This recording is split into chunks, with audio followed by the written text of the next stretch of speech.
भारत के एक दशक के पहले के एक फैसले से आज पाकिस्तान को लगभग 1.5 लाख करोड़ की लग सकती हैं।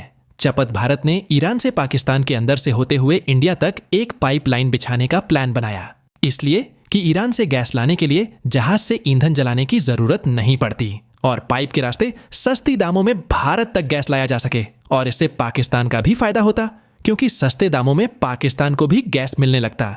यह तो बहुत ही शानदार था, लेकिन यह पूरा ना हो सका, क्योंकि कहते हैं ना, कबाब में हड्डी कूद पड़ा।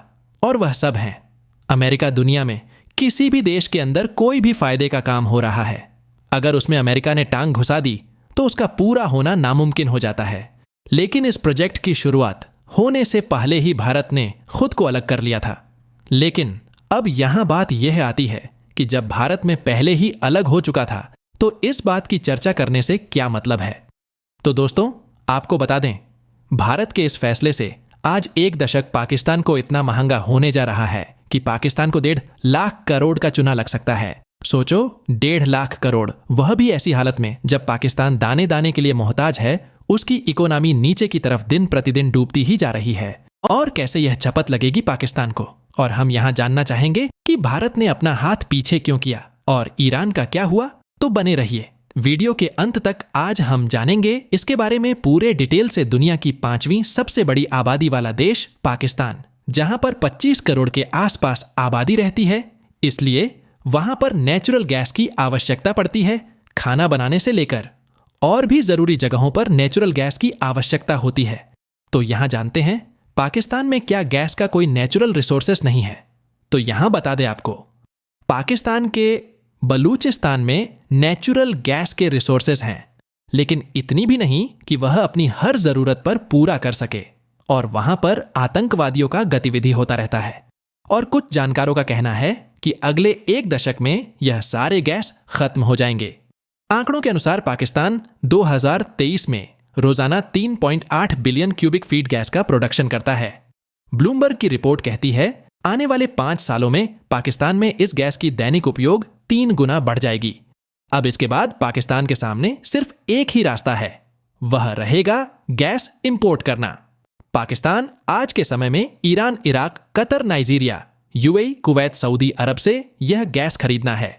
और 2030 में पाकिस्तान ने रूस से भी गैस खरीदा था।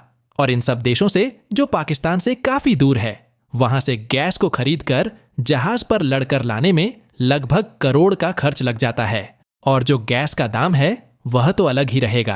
अब यहां वही बात हुई, अठन्नी का मुर्गा और रुपया का मसाला। अब यहां पाकिस्तान के लिए यही उचित होगा कि वह किसी अपने पड़ोसी देश जहां पर नेचुरल गैस का भंडार हो, वहां से एक पाइपलाइन बिछा ले।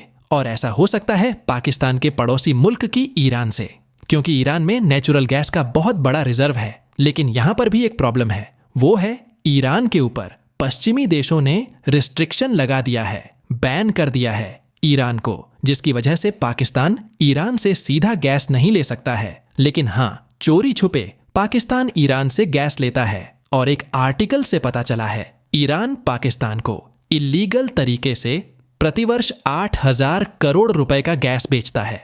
और इसके अलावा ईरान से पाकिस्तान में तेल भी स्मगल किया जाता है। अब यहां पाकिस्तान और ईरान के बीच गैस पाइपलाइन लग जाती है तो पाकिस्तान को एक सस्ती और टिकाऊ नेचुरल गैस का रिसोर्सेस हो जाएगा, क्योंकि यहां पर एक बार ही पैसा इन्वेस्ट करना पड़ेगा और फिर बाद में मौज ही मौज रहेगी। गैस बहुत ही सस्ते डेमन में मिल जाती, लेकिन यह मौज होने से पहले पाकिस्तान की मोहमोई हो गई। लेकिन इसको पाकिस्तान और ईरान ने एक बार ट्राई किया था। यह लगभग एक दशक पहले की बात है। पाकिस्तान और ईरान ने समझौता किया और उसमें तय हुआ कि 2,375 किलोमीटर पाइपलाइन बनेगी और दोनों देशों को जोड़ा जाएगा। फिर ईरान पाकिस्तान को सस्ते दामों में गैस बचेगा। इसको पाकिस्तान के एनर्जी क्राइसिस का सॉल्यूशन बताया गया।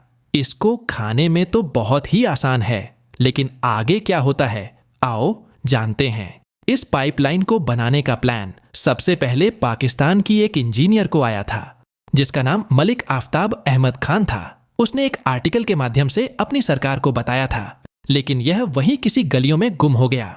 उसके बाद 1995 में पाकिस्तान और ईरान की सरकार के बीच बातचीत शुरू हुई और इसी साल ईरान इंडिया को भी इस पाइपलाइन में अप्रोच किया। और कहां की इस पाइपलाइन को और आगे बढ़कर भारत और पाकिस्तान को भी कनेक्ट किया जा सकता है, क्योंकि बात हुई थी सस्ते दामों में गैस की, तो इसमें भारत ने भी दिलचस्पी दिखाई। फिर आखिर बात क्या हुई जिससे भारत बाद में अलग हो गया। इसके बाद 1999 में ईरान और भारत के बीच इस प्रोजेक्ट को लेकर एक डील साइन होती है और 2007 में यह बात बढ़कर फाइनली पहुंच गई कि ईरान, भारत और पाकिस्तान को किस दामों में गैस बचेगा। उसके बाद 2008 में ईरान ने चीन और बांग्लादेश को भी इस प्रोजेक्ट में शामिल करना चाहा, लेकिन उन दोनों ने साफ इनकार कर दिया। लेकिन वहीं दूसरी तरफ भारत और अमेरिका के बीच सिविलियन न्यूक्लियर डील साइन होती है। इस डील के अंतर्गत भारत ने अपने मिलिट्री और सिविलियन न्यूक्लियर प्रोग्राम को अलग किया और साथ ही अपने सिविलियन न्यूक्लियर प्रोग्राम को इंटरनेशनल एटॉमिक एनर्जी एजेंसी यानी IAEA के तहत लाने की भी बात की। साथ में ही अमेरिका ने भारत के न्यूक्लियर प्रोग्राम के लिए फ्यूल और एडवांस्ड टेक्नोलॉजी देने की बात कही। अब इस डील के बाद भारत ने ईरान से गैस पाइपलाइन प्रोजेक्ट से अपना हाथ पीछे खींच लिया। भारत ने कहा कि हम गैस की कीमत और सिक्योरिटी के लिए ऐसा कर रहे हैं। बताया गया कि गैस पाइपलाइन जो पाकिस्तान के हिस्से से आता है उसकी सिक्योरिटी की कोई गारंटी नहीं है, लेकिन कुछ जानकारी का कहना है कि इसके पीछे अमेरिका का प्रेशर था, क्योंकि ईरान अगर भारत को भी गैस सस्ते दामों में बेचने लगता तो ईरान को बहुत ही मोटा मुनाफा हो जाता, जिससे अमेरिका की टेंशन और बढ़ जाती है, जिसकी वजह से अमेरिका ने भारत पर प्रेशर डालकर उसे अपना हाथ पीछे खींचने को बोल दिया। अब यहां यह सवाल उठता है कि अगर भारत ने अपना हाथ पीछे खींच लिया तो इस पाइपलाइन प्रोजेक्ट पर क्या असर पड़ता है। तो आपको बता दें दोस्तों, भारत के हाथ खींचने के बाद इस प्रोजेक्ट के बुरे दिन शुरू हो गए। पाकिस्तान ने कहा कि यहां भारत को अलग होना है तो हो जाए, पाकिस्तान अपने हिस्से की पाइपलाइन बिछाकर ही रहेगा, और वहीं पाकिस्तान ईरान के बीच इस प्रोजेक्ट पर बातचीत होती रही। इसके बाद ईरान और पाकिस्तान के तत्कालीन राष्ट्रपति एक प्रोग्राम में शामिल होकर इस प्रोजेक्ट को शुरू कर देते हैं। उसके बाद ईरान ने अपने हिस्से का अपने देश में कुछ हिस्सा पाइपलाइन बिछा दिया। वहीं पाकिस्तान में इस पाइपलाइन प्रोजेक्ट का काम बहुत ही धीमा चल रहा था।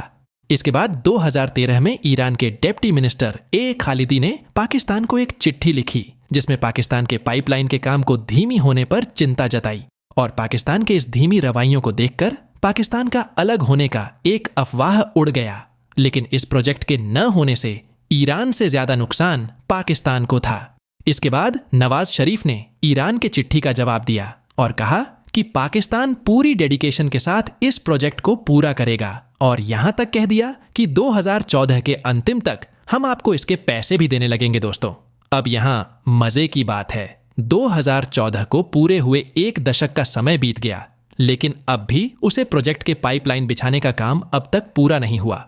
और वहीं ईरान अपने हिस्से के 1150 किलोमीटर लंबी पाइपलाइन बेचकर बैठा हुआ है, और इस प्रोजेक्ट में ईरान के 16,000 करोड़ तक के रुपए खर्च हो चुके हैं। अब दोस्तों, ईरान का इतना नुकसान होने के बाद उसने साफ शब्दों में कह दिया है, अगर पाकिस्तान इस प्रोजेक्ट को पूरा नहीं करता है तो वह उसे इंटरनेशनल कोर्ट ऑफ आर्बिट्रेशन में घसीटेगा।